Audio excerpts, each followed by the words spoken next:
Session on molecular diagnostics. It's my pleasure to moderate it together with the colleague Jane Bressington from POSE-GIST UK. Basically, molecular diagnostics relates to the use of advanced laboratory techniques, which will include, but are not limited to NGS, to analyze and characterize genetic and molecular alterations of tumors. Understanding tumor molecular biology can help guide diagnosis, prognosis, and treatment. In addition, it can be applied in predicting and monitoring treatment response, as well as in assessing eligibility for clinical trials. So, in this era of precision oncology, how do the advances of these new technologies apply to sarcomas, a group of tumors that show an intrinsic biological complexity characterized by different levels of genomic instability and by genetic and genomic alterations? For example, with regard to diagnosis, is molecular characterization, or should it be applied only to confirm specific types of sarcomas? I think, for example, those suspected of a specific type of alteration, or those in which the diagnosis is uncertain, or should it be applied to refine the diagnosis in every type of sarcoma? And does it make sense only in the context of morphology? And above all, what is its clinical impact? Because there are some types of sarcoma characterized by well-known driver molecular alterations that are therapeutically actionable. But what about other types of sarcomas? Taking also into consideration the diverse degree of genomic stability and the intra-tumor heterogeneity. And first of all, what exactly is molecular diagnostics and how does it work? So I'm delighted to introduce Professor Eva Wordelmann, Director of the Institute of Pathology of the University Hospital of Münster in Germany. Professor Wordelmann will help us to better understand the meaning and the impact of molecular diagnostics in sarcomas in order to avoid unrealistic expectations in patients and inappropriate demand on health systems already under financial pressure. Please, Professor. Yes, thank you very much. It's my pleasure to be here, and I hope that afterwards you will not fall asleep or during my talk. To avoid that, you could, for example, just interrupt me in case you have any questions, you think it's too fast or too slow or whatever, or not interesting. I think we should start very easily, and this is by looking where I come from. We are here an international group, and of course, not all of you even know Germany so well. So I hope from the contours you recognize Germany, and there is this red circle encircling Münster. Münster is somewhere in between Cologne and Hamburg, I always say, because people don't know this city. And about the size, it's like 330,000 inhabitants, so it's a rather small town. However, it's a very nice place. I invite you, come there and have a look about all the historical buildings. I will show you one picture at the end. This is in our Department of Pathology, and we've got about 280 medical students per year in Münster. You might ask, why do I tell you this? Because we will perhaps at the end discuss about the rarity of pathologists and about the problems that we have if different specialties are underserved, not only in third world countries, but also in Germany or in US or other European countries where you do not have enough pathologists. And this might be a problem, especially in entities such as sarcomas. So if we now talk about molecular diagnostics, then we can use very diverse material to analyze. One is, for example, swabs, so it's cellular material that we get from superficial regions. We can also use body fluids because normally tumor cells can swim inside of these fluids, and this can be either blood or urine or effusions in the abdomen or in the pleura, and this can also be aspirates. Then the next step is fine needle aspirates. So a very fine needle is going into an organ or in the abdomen or somewhere, aspirating cells and perhaps very, very small tissue fragments. We can have tissue either frozen or formalin fixed, and this can be from biopsies or resection specimen. This sounds very simple, but it makes a difference already because you can imagine that the amount of DNA or RNA that we get out of that material depends on how much is in there. And if you just have a fine needle aspiration, for example, it's very few material in contrast to a resection specimen of a 20 centimeter tumor.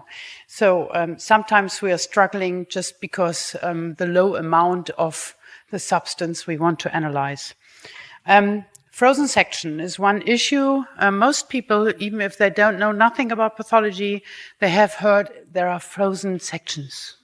And that means that during the operation, there is tissue going to the pathologist. He or she is freezing it, cutting it, and looking under the microscope whether it's a carcinoma or a sarcoma or whatever. This is our daily business. And in fact, we could now argue, why is it sometimes taking so long until I get the diagnosis? Why don't they do always frozen sections? Would be much faster. I can tell you why this is. Because for the diagnosis of sarcoma subtypes or soft tissue or bone tumors in general, we need different technical approaches. And the molecular analysis is more at the end of the diagnosis and not the first step. So I would always say for subtyping of sarcomas, no frozen sections, it's too complicated. And you've seen from Markus Wartenberg, he showed the WHO classification with more than 150 different subtypes, and we cannot do that in a frozen section. However, fresh tissue, giving it to pathology is a good thing. And there are several reasons why this is good. One is that we can take leftover tumor tissue, so material we don't need anymore because we have enough, to freeze it and to do biobanking. And biobanking is very important not only for research issues, also for research, but also perhaps for a later time point where we need fresh frozen tissue for a new method, a new drug we want to test for, a new target we want to identify. So it's, I always encourage the surgeons to send us the fresh tissue and not already in formalin, even if we don't perform a frozen section. So don't worry, we come to the molecular diagnostics, but we have to go some steps to that. One reason is that we used to think that molecular analysis is done much better on fresh tissue or frozen tissue than on formalin-fixed material, because the formalin fixation leads to degradation. What does that mean? The proteins and all the stuff which is in a tissue is breaking down. And this is also the idea about fixation, because we want to make the tissue durable. But the disadvantage is that DNA degrades, RNA degrades, and that analysis of these molecules gets more difficult. On the other hand, as we know this now, since, 20 years or so, we've established more and more procedures to overcome these problems. And as we have, I would say, 98% of samples we have are in formalin-fixed paraffin-embedded material, we had to establish methods which work on that. So this is why we are not so much depending now on fresh tissue. Fresh tissue is, however, better preserved, but it's making problems, because if you imagine a smaller hospital, they do not have all this technical stuff to freeze material in liquid nitrogen. So it's easier to make good methods for the well-established formalin-fixed paraffin-embedded material than to say everybody has to freeze the tissue. So this is the reason why in university hospitals as ours, we do this. We do both. We do it, we freeze it, but we also make paraffin blocks. And one very important first step, if we get such a tumor material, is the grossing, meaning that I look with the naked eye what's on the table, and I describe how heavy is it, how huge is it, what is the diameter, how is the cutting surface. And just to tell you, this sample here is not a sarcoma, it's a renal cell carcinoma. And you can see that the pathologist normally is sitting there having a lot of these pots with formalin and some samples inside, having these papers to read something about the patients and about the history perhaps and what the clinician already knows. And then he or she has to decide which tissue she or he wants to proceed further. Because if you imagine the 20 centimeter tumor, we cannot embed the whole tissue. This won't make, I don't know, 500 blocks, and this doesn't make sense. So we have to take representative tissue, whatever representative means. And here are some examples how different sarcoma subtypes can look like. And I thought whether it would be useful to show you these pictures because in the first moment they may look very ugly to you. And but on the other hand, we have to face that sarcomas can have very different appearances.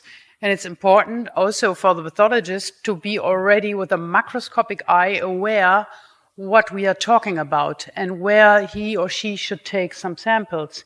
I will just explain you one of those. If you look this in the middle here, this is a dedifferentiated liposarcoma. And you will all know, or vast majority of you, is that fatty tissue is yellow.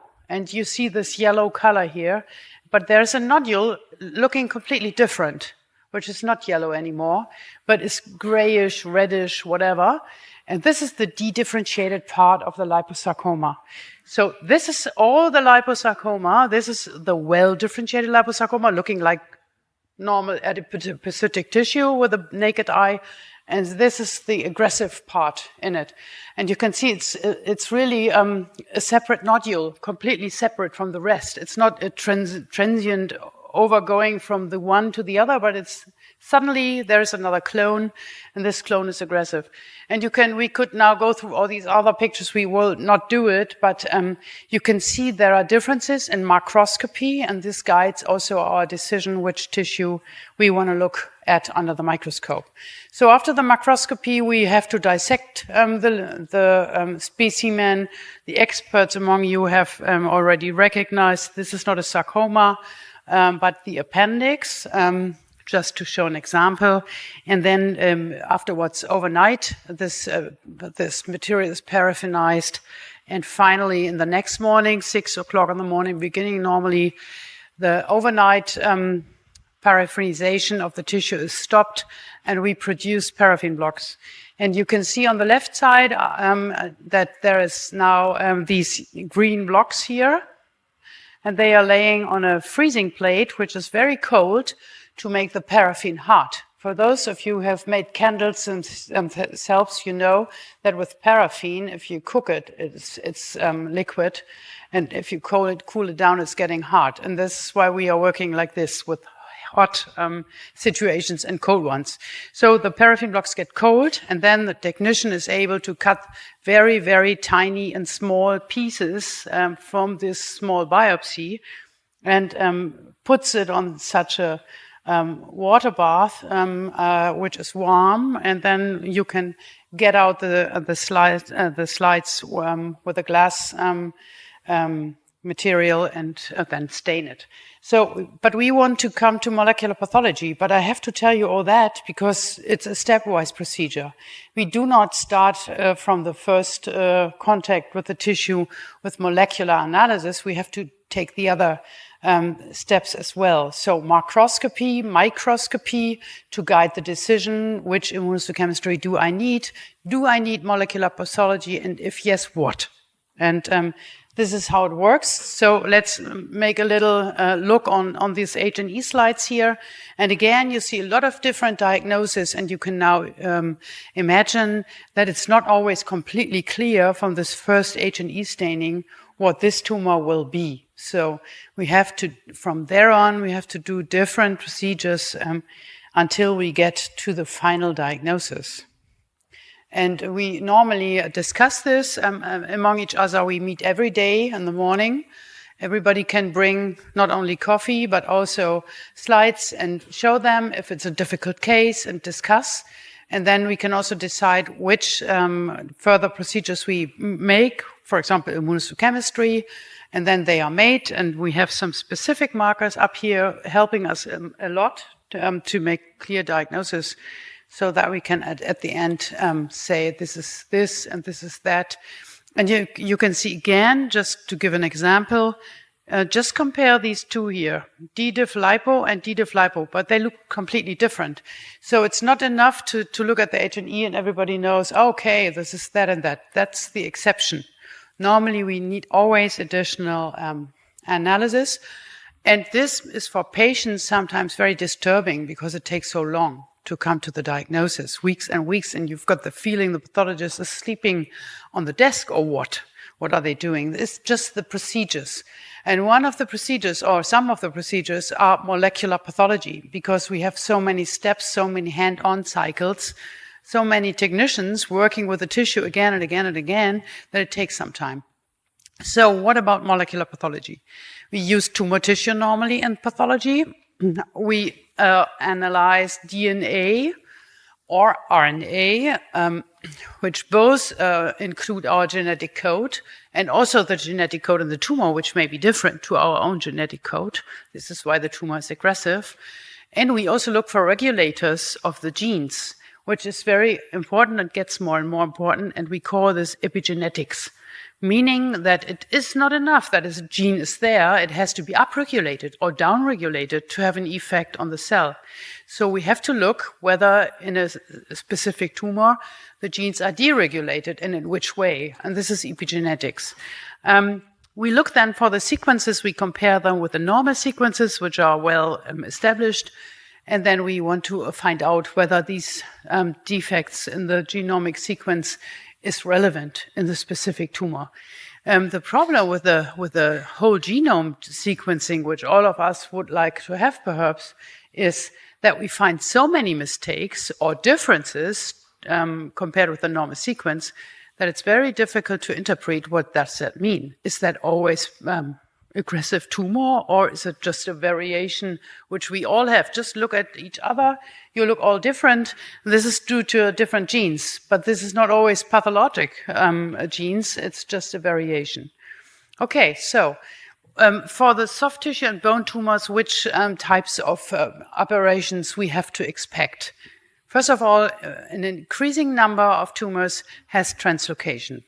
I will explain you in a minute with pictures what a translocation is, but in general it means that two different chromosomes have a break and have a new fusion of points from chromosomes together which do not belong together, and it might be the development of a new gene. And this results in a new protein with a new function, maybe as growth factor of the tumor, so on.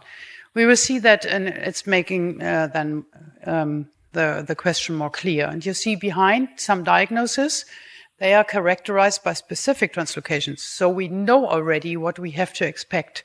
And this is, of course, helpful, because if we want to make a diagnosis and you know already, I have to look at this chromosome or gene, then it's much easier to identify the problem behind the tumor. Then we've got the more rare tumors with specific mutations. One very good example is gastrointestinal stromal tumor, or GIST, because there we know the driver, and we know also the differences between the different drivers. Tomorrow I will give a talk about GIST in this specific situation. And then we've got giant cell tumors of bone. They have also very specific mutations, and myxomas, which are benign tumors but can also be very disturbing. The third type of operation is amplification. I know it's a lot of stuff that you get now from here and feel already asleep. I hope not. If yes, just raise the hand. Amplification means that a specific part of a chromosome is there in more than 2 copies. So normally we've got from each gene, we've got 2 copies. And if by whatever reasons, one of these genes is more often there than 2 times, then it's amplified. And we can measure that. So also the level of amplification. A classical example for an amplified gene is MDM2. And for those who read already something about liposarcoma, they know that liposarcomas, a subtype, a large group of liposarcomas has MDM2 amplifications. And this might be also in the future a target. So if we can block this amplification, then we can perhaps do something against these liposarcomas. And in the end, about 50% of tumors have complex karyotypes. What does that mean? There are a lot of disturbances in the DNA. There are amplifications, aberrations, losses, gains, and so on. So they are complicated in their genome. And if we compare one leiomyosarcoma with the other, they are completely different. So it's not recurrent. We cannot say, okay, if this gene is aberrant, then it's always the so-and-so sarcoma. We can't. So these are really complicated because the treatment is not so easy to plan as if you know what the target is. In these tumors, we don't know what the target is. So most of them are get a treatment which is rather unspecific, chemotherapy, radiotherapy, and so on, because it's not clear what the precise target is. So let's go to genetic analysis because we wanted to know how we do this. First of all, it needs a lot of hands-on time. I tell you this because most of the work on these genetic analysis is done by technicians and not by the doctors. They just get the result at the end. But all the working and the big thumbs are coming from the technicians. We get now more and more robotics in the lab, so that not the MTA is getting the big thumb, but the machine, the big roboter, which is really huge. And this, of course, makes us faster, but still it takes several steps until you get the DNA or the RNA out of a tumor and get the analysis done. Historically, we then had a sequencer, and the method we used was Sanger sequencing, according to the guy who developed that. So we got these very nice colored hills from the DNA sequence. The disadvantage of this approach was that we could only look exon per exon. I will explain you in a minute what an exon is. We have, in general, we've different methodologies we can use if we just look at the DNA.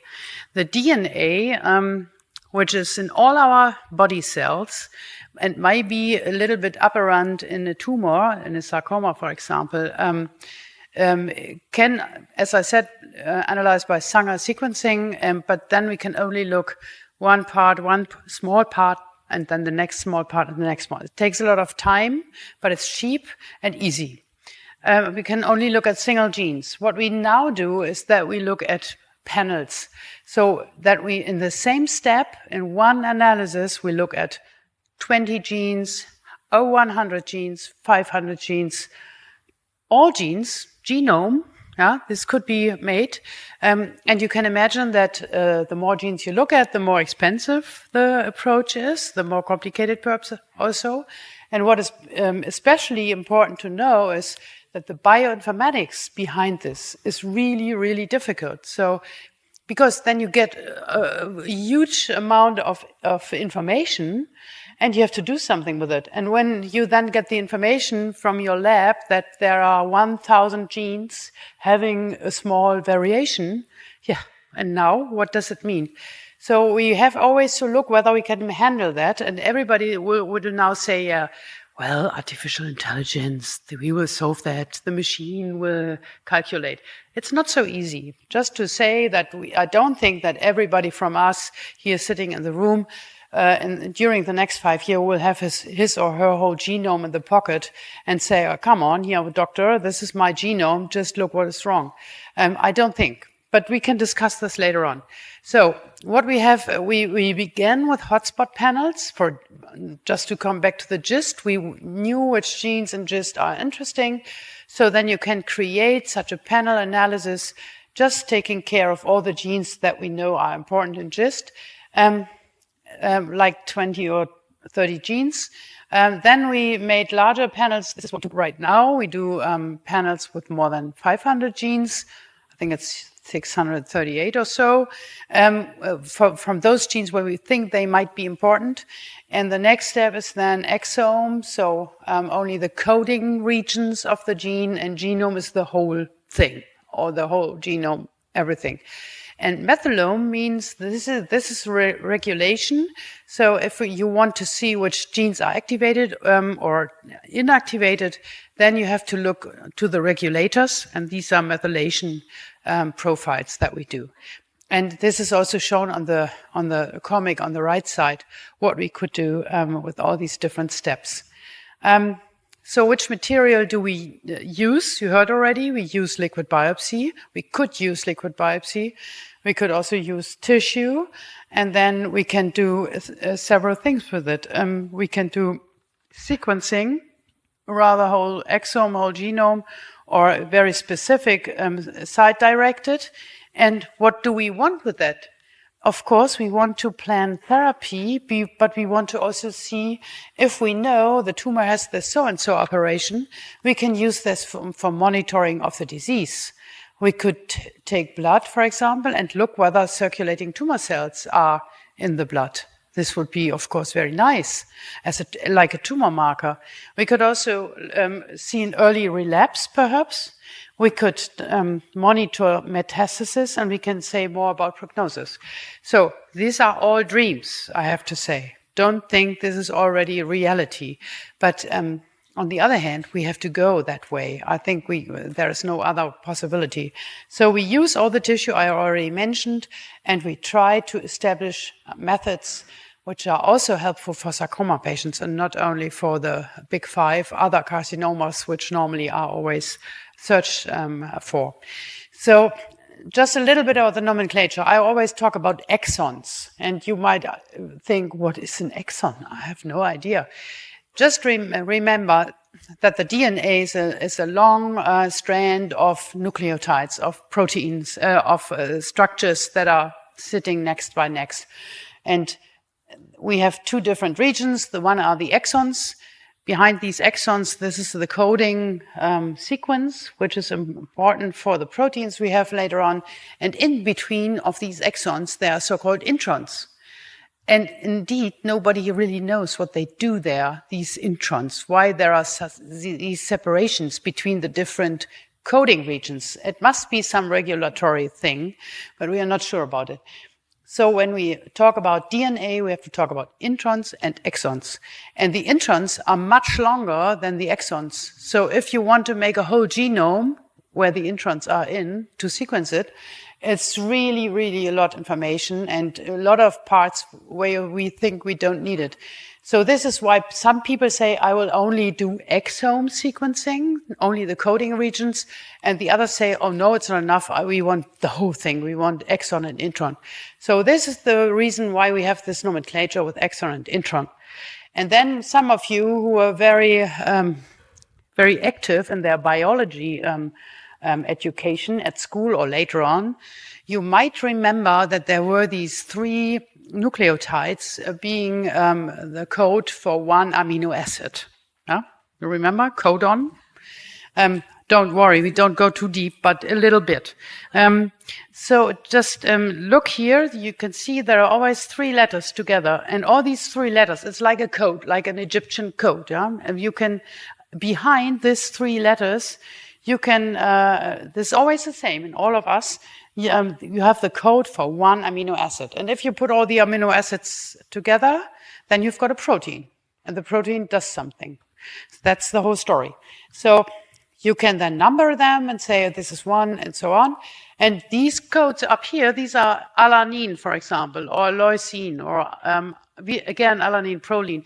So these are the amino acids, and all the amino acids together make a protein. That's the whole thing about the coding here. and they have also numbers. So if we now think of a molecular diagnosis, and we now, have you seen that now here occurred a red T? If we now imagine this red T is a new nucleotide in this strand here, so we had CTT, like here, and now it changed to TTT due to radioactive irradiation, or I don't know, too much sunlight, whatever. So just this one exchange here leads to an exchange of the amino acid. And the exchange of an amino acid in a protein leads to a diverse function. It can mean that the normal protein suddenly is a growth factor for a tumor, or that it doesn't work anymore as tumor suppressor. It's so many possibilities what just one single exchange of one nucleotide can lead to. And GIST is always a good example, because in GIST you've got the KIT receptor, you've got the gene, the KIT gene. One nucleotide is exchanged and suddenly a GIST develops. And it's incredible, but true. So this is, of course, we always try to understand all the tumors, why they suddenly develop.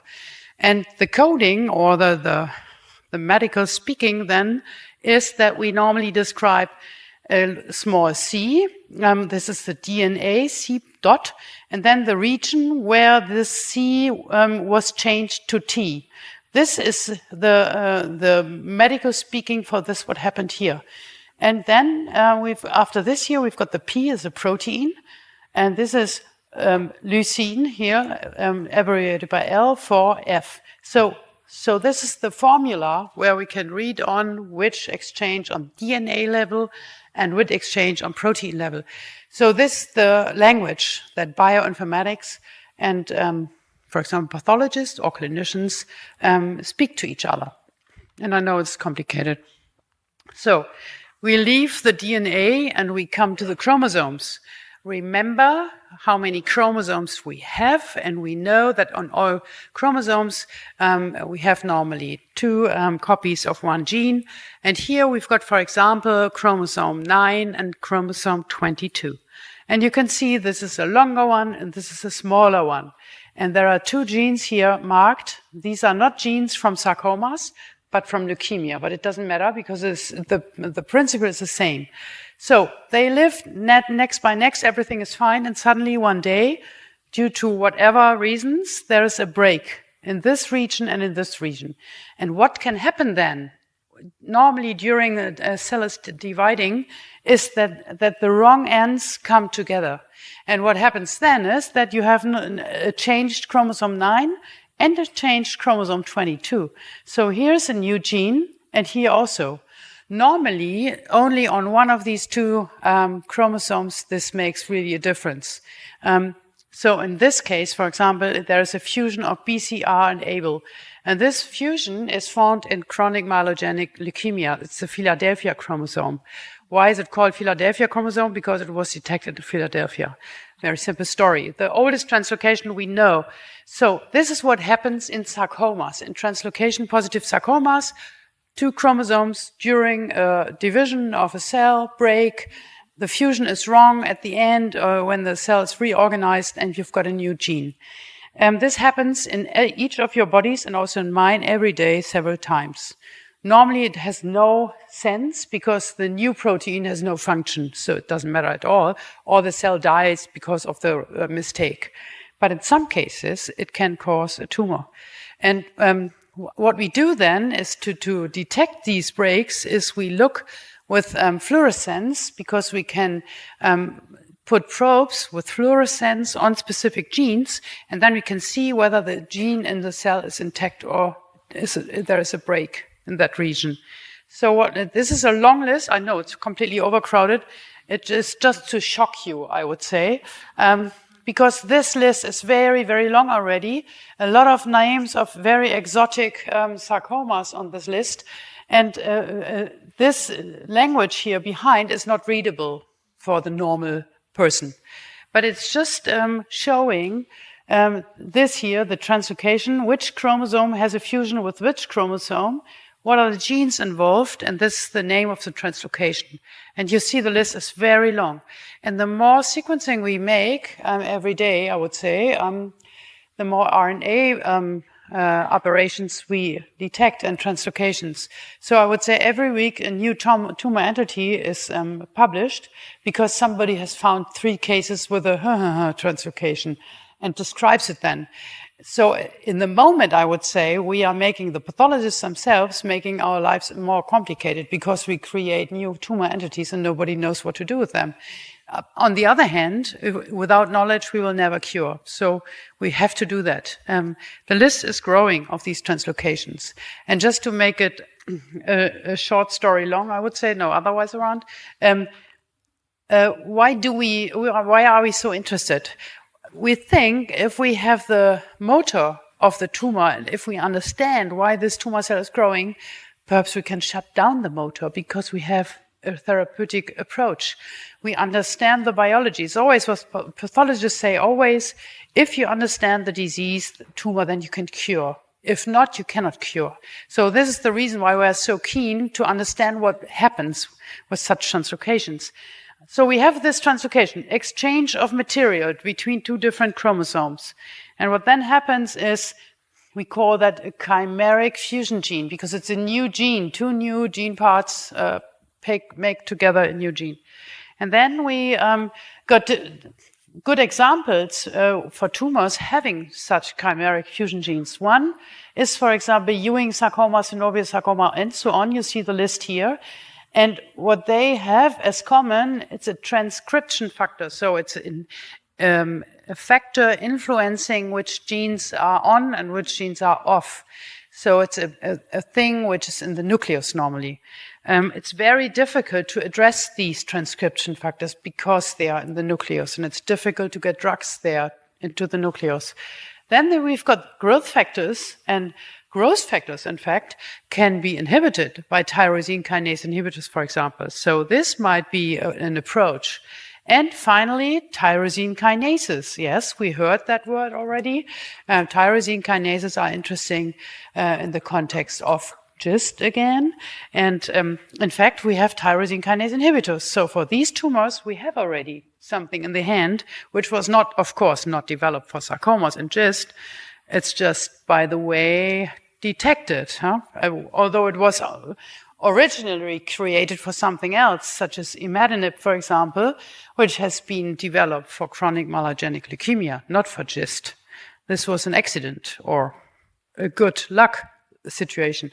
And imatinib, again, is also interesting for these cases here, dermatofibrosarcoma protuberans. And you see this young lady, this is from Piotr Rutkowski, and she had multiple recurrences on the back of her head.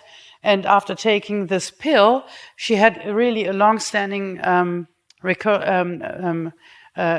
response to the drug, and the tumor was disappearing. So this is, of course, a very good example. If you understand the tumor, then you can do something. And if you don't understand, then you cannot. So coming back to the translocation story again, what we also have realized is that there are 2 genes which are very often involved in sarcomas. This is EWSR1 and FUS. So we've got a lot of sarcomas having always these transcription factors somehow involved with different partners. But you can see that the combinations these 2 can have with other partners is incredible. And the different subtypes, which you cannot read from the distance, but it doesn't matter, just see that there are many names. So many different tumors can have the same translocation. So it's not enough to say, okay, if I know the translocation, I know what the entity is. You always have to look into the microscope, have the clinical data, and then have the translocation. And even in carcinomas and leukemias, such translocations can occur that we in other situations know from sarcomas. What about the prognostic relevance? This would be also interesting if there would be different subtypes. And indeed, very rare tumors, and in this case, for example, rhabdomyosarcomas, which are rare, have different prognosis according to the genetic operation. The result is that normally, if we now diagnose a rhabdomyosarcoma, we always make the whole molecular analysis to differentiate these different groups, which in the next step will also get different treatment and also different differences concerning the aggressiveness of the treatment. So we could now say, oh, great, it's a really complicated picture here with spindle cell tumor and epithelial cell tumor, so morphological parameters, these two guys here in the middle, and a lot of fusions and a lot of names of entities. Now everything is clear. We have the targets. We know who are the drivers, so we can cure the patients. Unfortunately, the only targets which are well established are these 5 here. These 5 fusion partners, there we have indeed drugs inhibiting these tumors very sufficiently. But see how many are not addressed here yet, because it's so difficult. So it's not the only way to say, okay, if we got the translocation, then we can cure them. We are not at that point. We are on the way. And NTRK, I just want to mention it because everybody is always so enthusiastic about NTRK. It's a specific tyrosine kinase which can have a translocation, but we have to face the problem that these tumors are really, really, really, really rare. I mean, sarcomas are already rare, but this subtype is ultra rare. So the probability that I detect an NTRK fusion in 1 year is perhaps 3 cases per year, if it's a lot of cases. So it's really rare. And however, also pharmaceutical industry is, of course, completely enthusiastic about that because they have inhibitors which are very effective. Just we do not have so much tumors with this translocation, but there are there. So this is why we always screen, of course, also for NTRK. There are also algorithms how this could be looked for in sarcomas. We have sarcoma subtypes having more often NTRK fusions and others nearly never. So what we can do is a specific screening procedure. We've got immunohistochemistry that we can use to identify these cases, and this is what we do. But it's really rare, unfortunately. Another word, I know it's again a very overcrowded picture, just showing you, I mentioned that it's not only interesting to know the genes, but also how they are regulated. So it doesn't matter if I have a gene which is strongly expressed or which is there in a cell, but it's not transformed towards a protein, then it's not effective. And this is why we look for methylation. We look whether genes are down or upregulated. And if you do this, then you can interestingly make these nice little colored dots, and the abbreviations behind these colored dots is always a tumor entity. Let's look at an example. This is, for example, I would say like 15 cases of alveolar rhabdomyosarcoma, a very specific rhabdomyosarcoma. They all lump together. They have the same methylation pattern.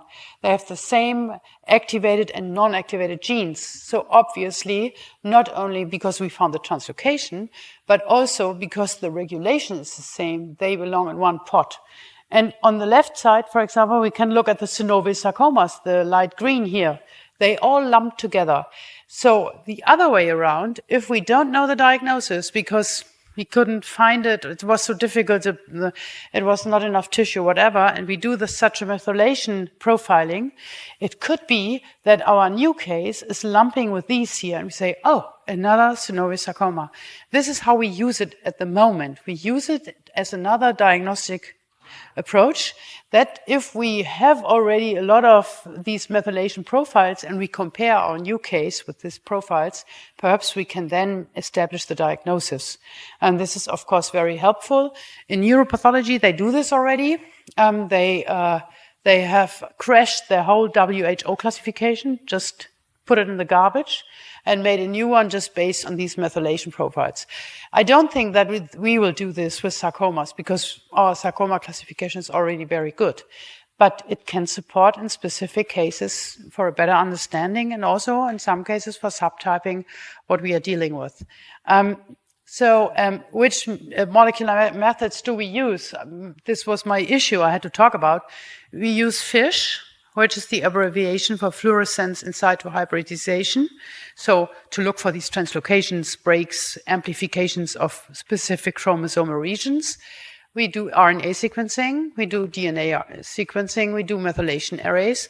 And what we want to find is shown on the right side. I've explained that. So we've got a lot of approaches now that we use.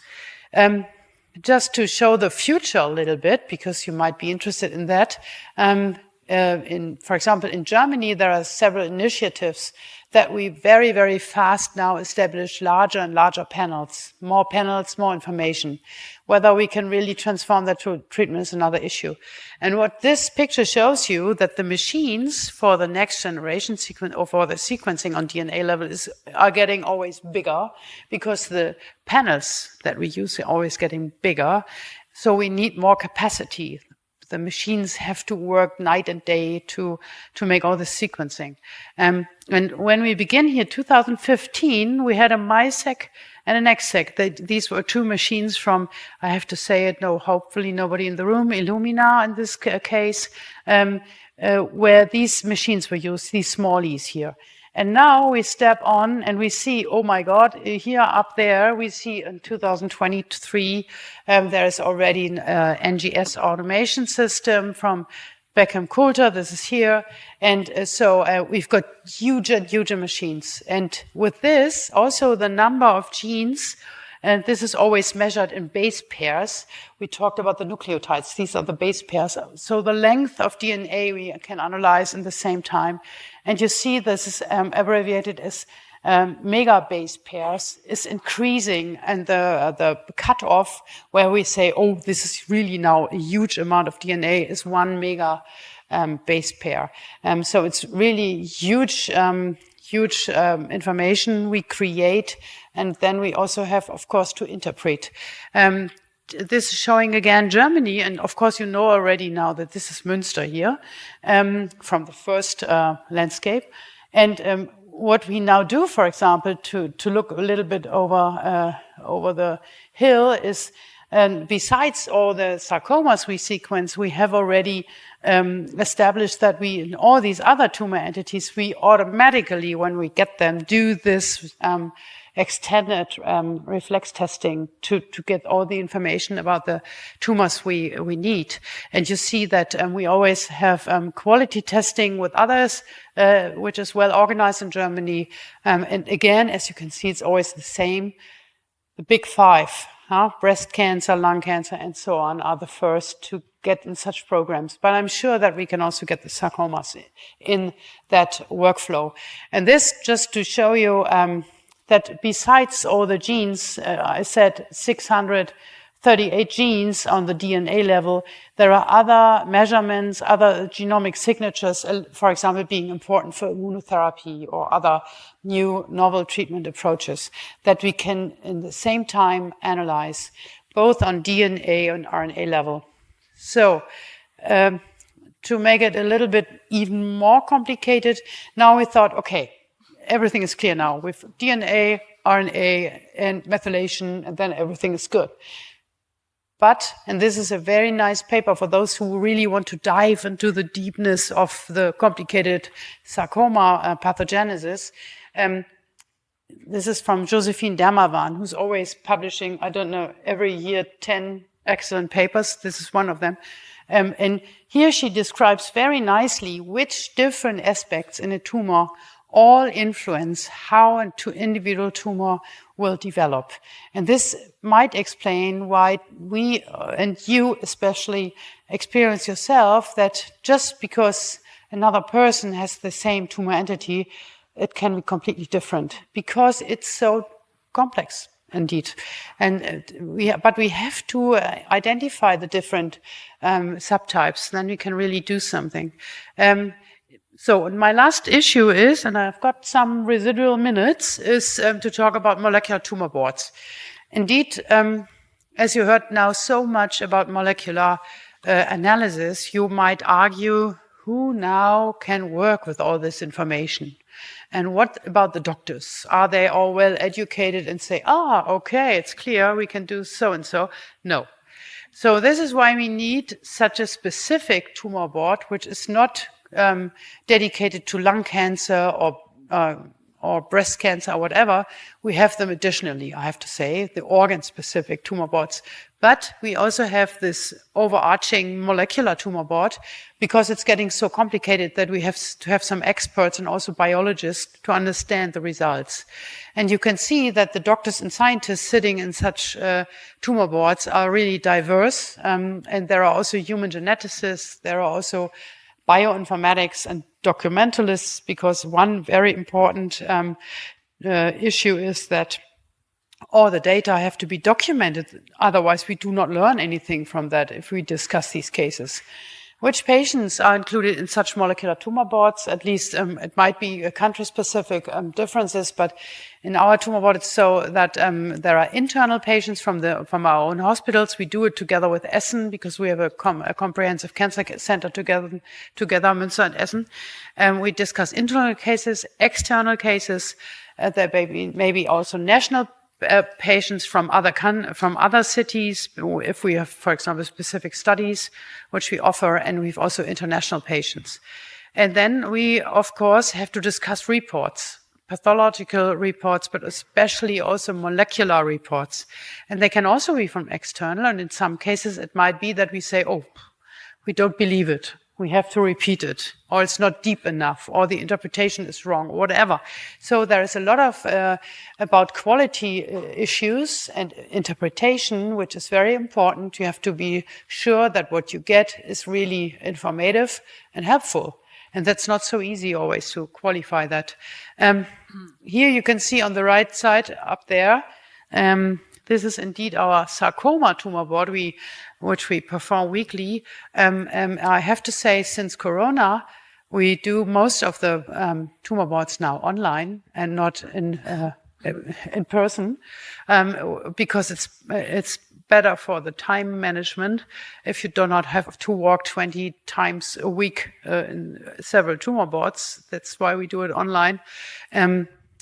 And what you can see here is, this is what is written here, V2 online. This is our weekly conference map just now. And you can see that here, for example, indeed, there is still in the radiology a room where also the sarcoma people can meet in person, of course.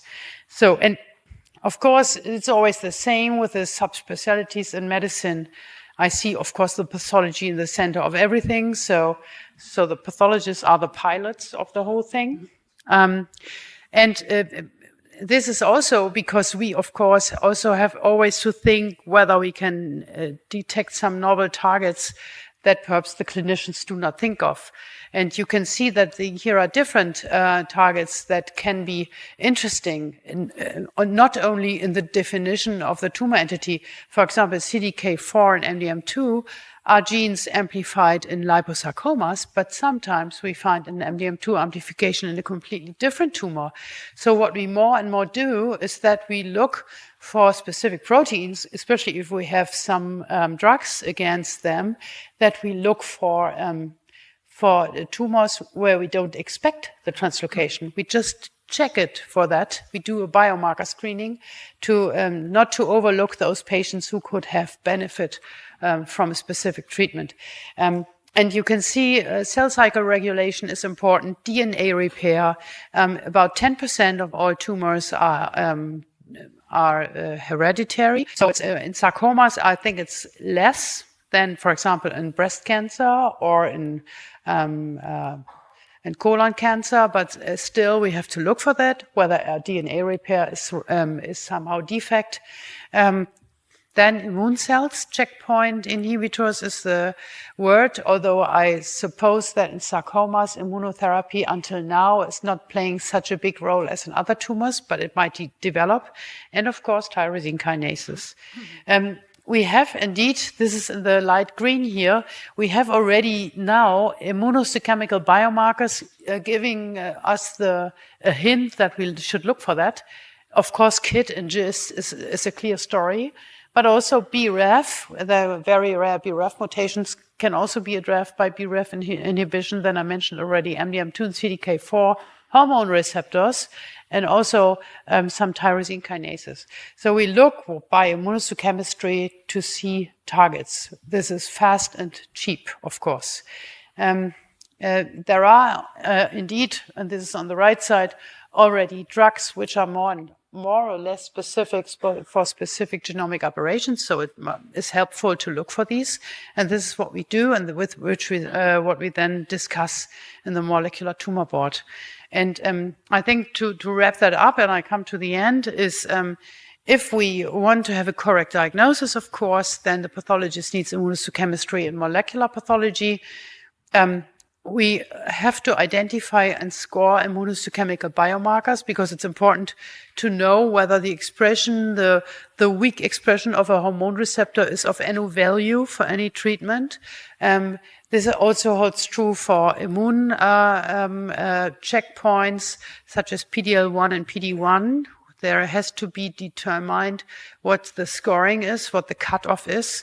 And the same holds true for ALK and PANTRAC, for example.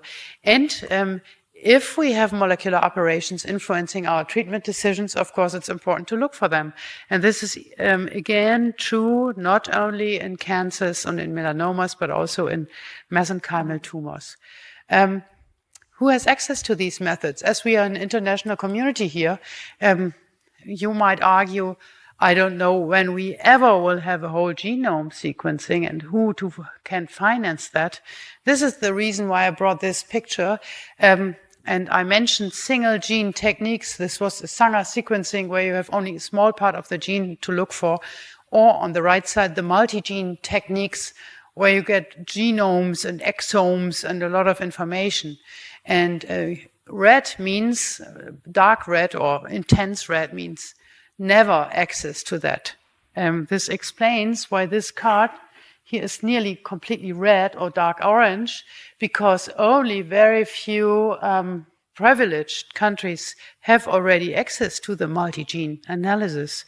And the vast majority, and shown on the left side, always is here for the single genes. These are already a lot of countries having single genes, but the vast majority has no access to multi-gene analysis yet. So we have to think what we will do about this. And after that, after all that analysis, what to do then with the paraffin material? Of course, we could just throw it away, and then we would have a lot of space. But this is forbidden. Indeed, in Germany, it's 10 years at least that we have to keep the blocks and the slides. And for example, in my department, where I'm the director, we keep them since 1993, which means now 30 years, because it's so important to have these tissues and to make research with it. And it might be also for patients important that 10 years later or 12 years later, the tumor tissue is still there because there might be a new drug which can be examined in the tissue and it's still in the pathologist's cellar. So this is why we make these archives, and it's very important that these biorepositories are somehow financed and organized, because it doesn't help if it's in the cellar but nobody knows where. We can use this to develop new diagnostic tools, but also to develop treatment strategies to look for biomarkers, whether they are there in a specific subtumor. And it's also so important that you understand how important that is, because you have to want it. I mean, you have to give the pathologist the right to use that tissue. And if you do this, it is so helpful, because otherwise we cannot use it. Or we have to anonymize it, and then we don't know the clinical data about that. So we use molecular pathology to understand the pathogenesis, how tumor develops. We want to have the definite diagnosis, of course. We want to subtype tumors, say something about prognosis, about treatment response, and if we have a specific operation, we can use this as a follow-up marker in the blood, for example, for liquid biopsy. So this would be very helpful. For daily practice, last slide, that means the following. And this is what I find is also a very important point, because the question is always, who's looking at my tissue? I don't know my pathologist.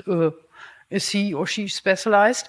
And this is really difficult because in different countries, the board certification of a pathologist has completely different prerequisites.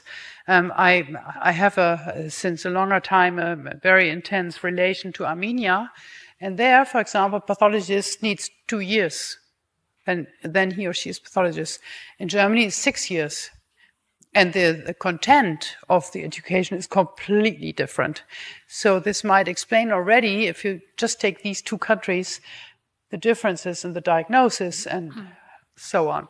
So we would like to have for all the different healthcare systems that they all have modern technical equipment for the pathologists so that they can do all these analyses. Because if you don't have the machines, you cannot do it. And then you have to discuss these cases also, so we need interdisciplinary tumor boards before the treatment, and at best before all the diagnostics, when just the imaging is there, to plan how the operation could be, or the biopsy, and what other perhaps neoadjuvant treatment approaches could be useful, and this has to be interdisciplinary. We need networking as we do it here right now, and teaching, of course, are very, very important, and we have to develop a board certification of pathologists which is standardized throughout the world and not depending on each individual country. And with this, and with Münster by night, I close. Thank you.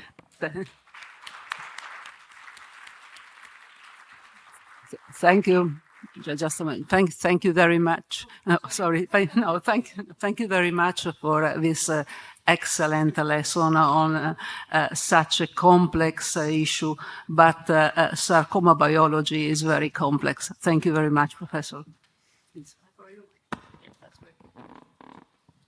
Yes, that was interesting, informative, very complicated, and it makes me wonder, possibly that's why there is a shortage of pathologists, because it's so much to learn. What would attract somebody to want to go and do that?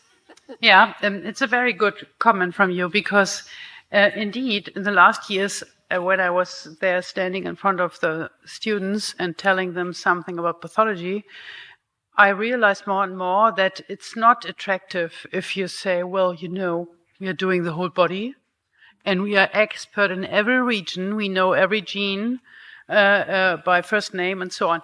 It's not attractive to have a complicated job. No. This is a very important message, and unfortunately it's like this. Because on the other hand, I personally, I'm completely fascinated from that. So it's very difficult to imagine that somebody could say, boy, it's so boring or so difficult or so, ugh. So I think what we also have learned in the past years, when we were arguing why do we have such a shortage, is to say, okay, what we need is specialization.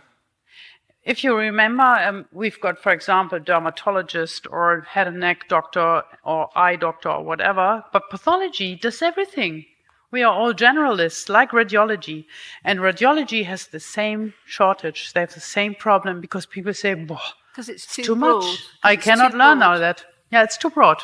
Right. It's, of course, for those who learn it broad, absolutely fascinating to be at home in every region. Mm-hmm. But for those who have to learn it, as we get deeper and deeper, you've seen that how deep we were in the last hour, really at the protein level and at the DNA level. And it's very difficult to fascinate people for such a complicated material. So I think what we learn from that is, and I think in US it is already a step further is that we specialize, and then we have people only working on soft tissue tumors, or only working on gastric cancer, or only working on breast cancer, but for that, we need much more pathologists. Because if I say, okay, from tomorrow on, I will never look at a stomach biopsy again, who looks then at the stomach biopsy? So it has advantages with the specialization and disadvantages, but I think if you want to go deeper, then you have to have more people and more specialized, and yeah. Okay, thank you. I have lots more questions, but I should open it up to the floor now. Anyone here have some questions? There's one at the front here. That was an excellent talk. I wanted to ask your advice from a kind of a patient advocacy perspective. I think, especially when we think about genomic testing, it's such an exciting new space, and in sarcoma, it's so good to have new things and new developments to communicate to patients. But I know that raises expectations, and we know that this won't be available for lots of patients, and even in the UK. Whole genome sequencing is commissioned, but in practice, most people on the ground are not getting this. So what's your advice about how much should be communicated to patients? Because that then challenge of them going into the clinic saying, can I have this? But actually they had their biopsy done months ago and maybe that chance is gone.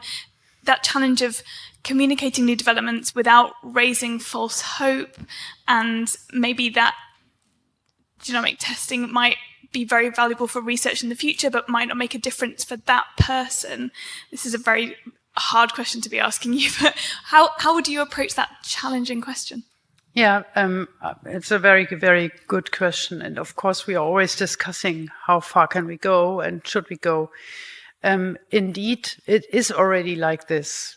The problem is always when things like this develop, they come so fast into all media that we have, that even if we would say, oh, don't tell anybody, it's interesting, but it's too complicated and too expensive, and so it's already done. So to make it realistic, nowadays already patients having the money to get their blog, go to, I don't want to make names, go to a specific organization and say, I would like to have my genome. And then they pay 5,000 euros or whatever. They get a booklet with the results. They go to their oncologist and say, so come on, guy, see that first drug on the list. Can I get that? This is already reality. And this is, of course, crazy because it's helping nobody.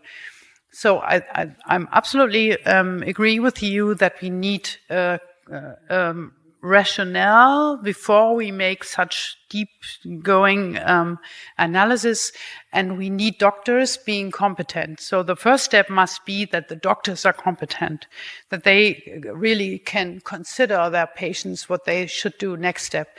And then they should discuss it among each other when they have the imaging and the clinical history and the stage and all that. But the problem is really that the message is already in the world. So I think we cannot stop it. We can just advise people and try to make them understand what the story is going on. So my message from the last hour was not that you all need the genome of your tumor. You don't need that. Because in the vast majority of tumors, the diagnosis can be established without the whole genome. It's a clear diagnostic criteria. Genome and all that regulation thing with methylation and so on is especially helpful if you, in specific cases, and there you have then to trust your oncologist or whoever is initiating that in your specific case, it would be useful to do this additionally. And it needs well-educated pathologists, which we have not enough from, so that they do not do genomes from everything just because it's a tumor, but only if it's really needed. It's a problem. Yeah, we have to regulate ourselves. Thank you so much.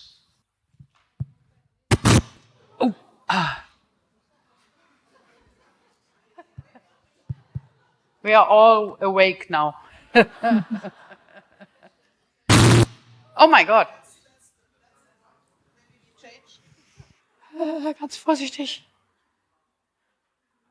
Okay. The other one is dead, or what? No. Now. Hello. Please, yes. Thank you, ma'am, for this elaborative presentation. It was extremely enriching and very, very detailed. One thing that I really wanted to ask that how many blocks are usually required to get pathology reviewed? So suppose if the patient comes and is told in a hospital to send blocks for review so that pathology can be tested, then how many blocks are required from the patient end? Yeah, that's a good question. How many blocks I need to make a review? It's very diverse, I have to say. Normally, in most cases, one block is enough. But for example, if you got a tumor which is like 30 centimeters, liposarcoma, D-diff liposarcoma, and somebody wants a grading, then I need more than one block. So it depends a little bit on the subtype and on the question. But I have to say, I do nearly all the day reference pathology, and the level of information I got from these patients where it's very difficult, somebody sending the block, the level is so low because I have no imaging, I have no interdisciplinary conference, I've just the block. And the pathologist writes, I don't know what it is. So the more information and the more tissue, the better the diagnosis. But often one block is enough.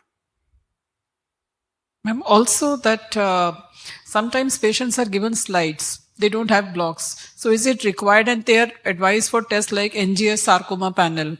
Then in that case, slides are good enough to be submitted for block review, or they are required to be converted to blocks?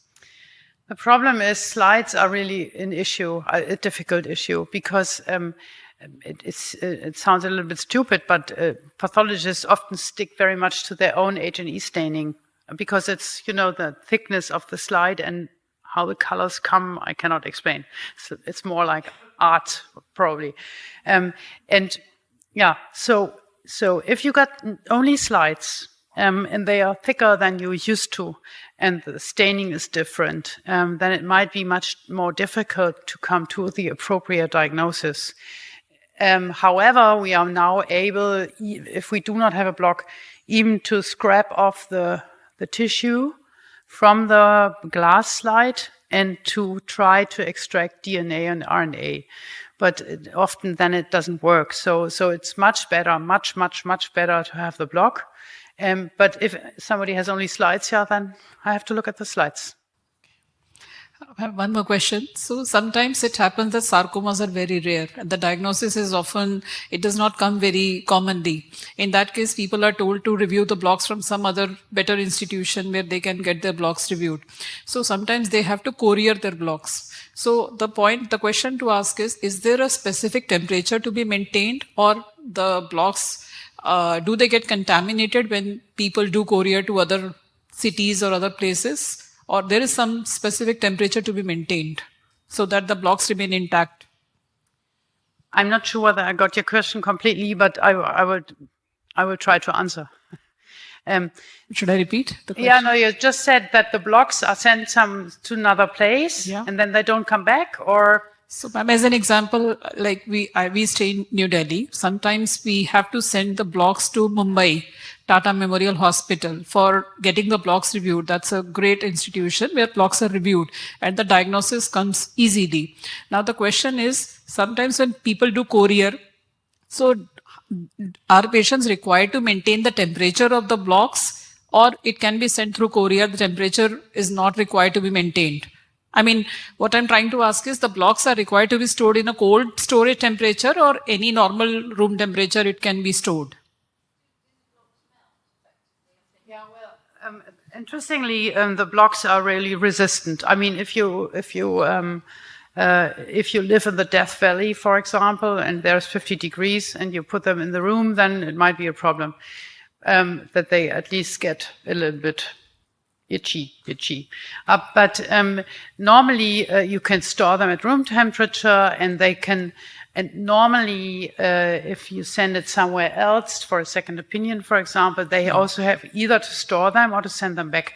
And what I do normally, of course, as I'm a collector type, I want to keep the blocks. So normally I write then in my reference pathology report that I keep the blocks, but that the person who gave me the blocks, of course, every time can come back to the tissue and get it back again. And it can be stored indefinitely. I mean, the problem is that with the older blocks from 10 years ago, or let's say from 20 years ago and longer, that often we used higher concentrated formalin, which was not buffered, so that the DNA is completely degraded, and that it's very difficult to get any kind of DNA out of the block. But all other, and this might be also in foreign countries, of course, the problem, because I don't know whether the fixation is always appropriate. So what we do not care a lot, but what is important is pre-analytics. What do you do with the tissue once it is out of the patient? Put it a half a day in the sun, and then somebody's coming and picking it up? Or do you have formalin, and if yes, enough, and if yes, buffered, and if yes, right concentration? So there are a lot of issues already influencing how good the results are. But you can keep blocks, you can keep them also at home. I mean, it doesn't matter. There's no specific technique how to collect them. Not only temperature is an issue if it's really hot. Okay. Thank you. Thank you so much.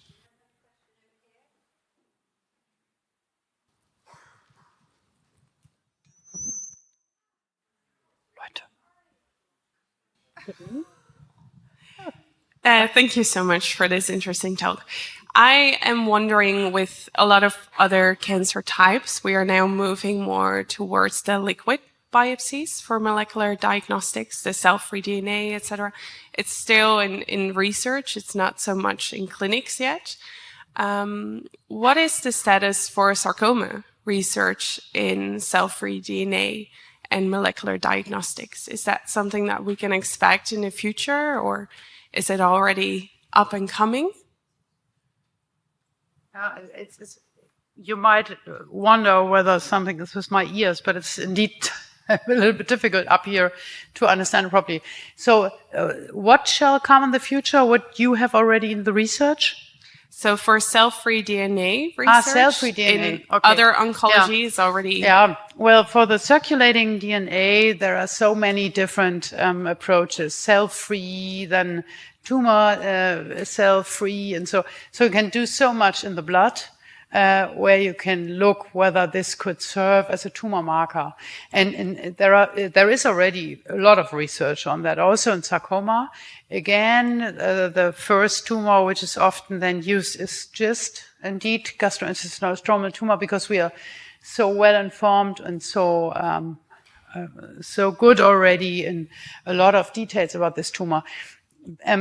However, I think for the transformation from research to clinical practice, sarcomas are, as always, at the end. You know, it's first prostate, breast, lung, colon, all these big five again, and then there's a lot of work on cell-free DNA and extravesicular vesicles and all this circulating stuff before sarcoma patients will benefit from that. But it will come, I'm sure.